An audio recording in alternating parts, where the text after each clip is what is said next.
ESPN, the place for sports and politics?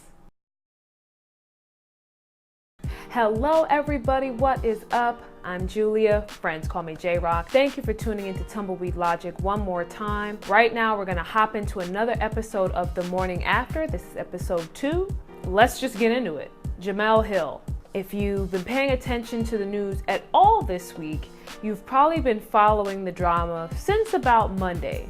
But if you haven't been paying attention, let me give you the backstory. On Monday, respected sports journalist and ESPN host Jemele Hill put up a series of tweets calling out Donald Trump as a white supremacist.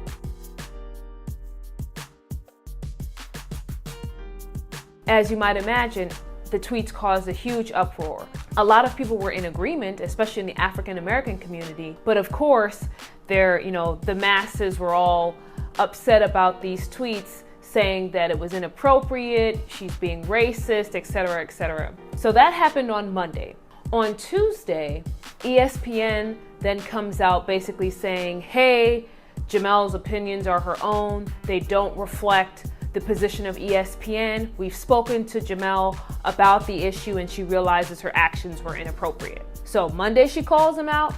Tuesday, ESPN comes out and does damage control. On Wednesday, court jester, aka press secretary Sarah Huckabee Sanders, she came out to do her daily press briefing and was asked about Jemele Hill's comments. She stated that the comments were outrageous, blah, blah, blah, and that it should be a fireable offense by ESPN. So she thought that Jemele Hill should be fired for making those comments about Donald Trump as a white supremacist. Fast forward to Wednesday night, Jemele Hill came out and put a statement basically saying, comments I made were my own, they didn't have anything to do with ESPN, and she regretted the fact that her comments did paint ESPN in a negative light. Now on Thursday, news broke that ESPN was actually trying to keep Jemele off the air.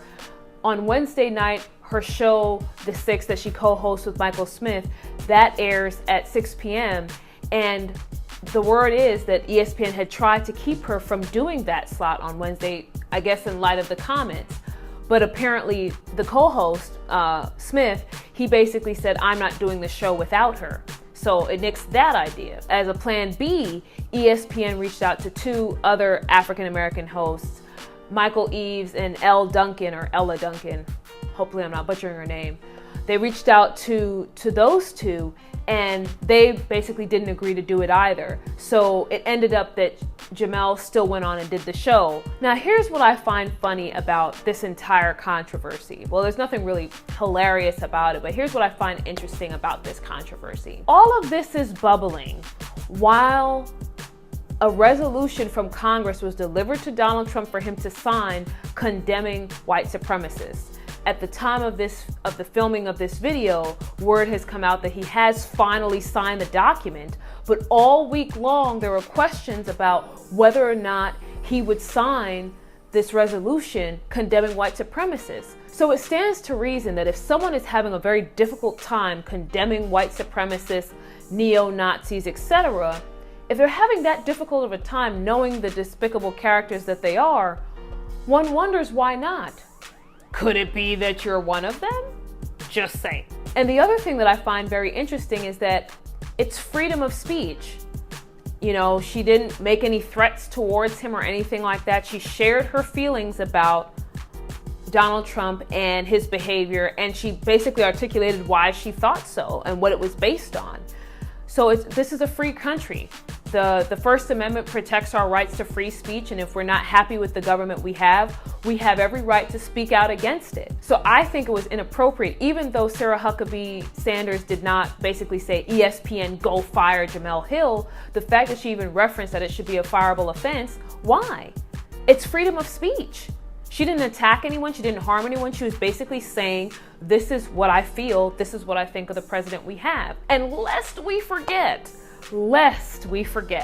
that prior to 45, we had President Barack Obama, the country's first Black president, who faced unprecedented amounts of hatred and vitriol. And someone on Twitter, and I'm going to put the link in the description box, someone on Twitter made a compilation of all the hate and the racism and the opposition and the negativity that President Obama faced. Just a quick summary of all of it. And then there are 45's own tweets calling President Obama a racist. No one called for The Apprentice to be canceled. No one called to kick him off the air. They allowed him to say whatever he wanted about President Obama. He's the one who said that President Obama wasn't even born in this country. And no one booted him off the air.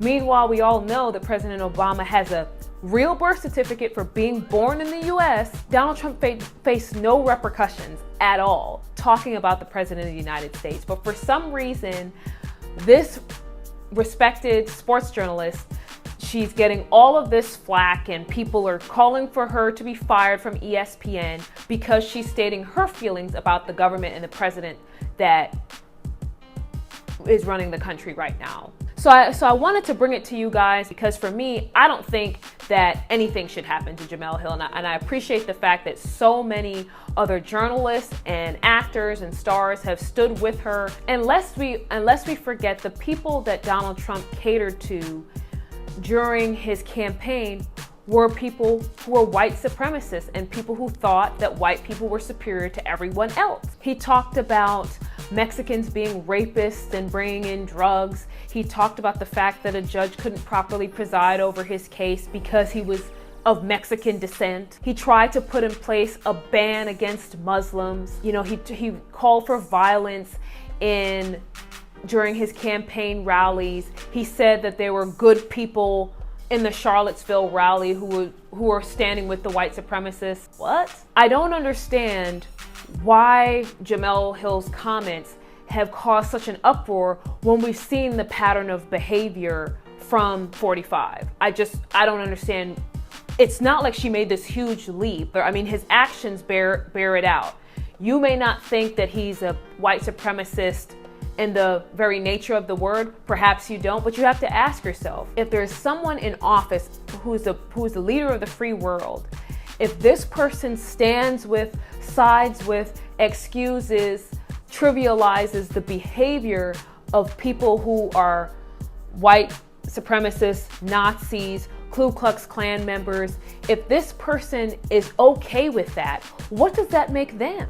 I mean, it's a simple question. What does that make them? Then you have someone like Steve Bannon, who is the chief strategist in the White House, and you can read on his history. If that's somebody that you want to have around you and in your inner circle as the president, again, what does that say about you? But I don't want to ramble on about my own personal feelings tonight, but I did want to bring this issue up because I thought it was crazy, all the uproar that she's facing for this. But I want to hear what you guys think. Do you think that she should be fired? Do you think that her comments were off base? Do you think that they were inappropriate? You know, let me know what you think. Put some comments below. Show me some love. And until next time, I want you guys to laugh hard, love hard, dream big. Don't forget to tune in for the next episode of The Morning After. And this is J-Rock out.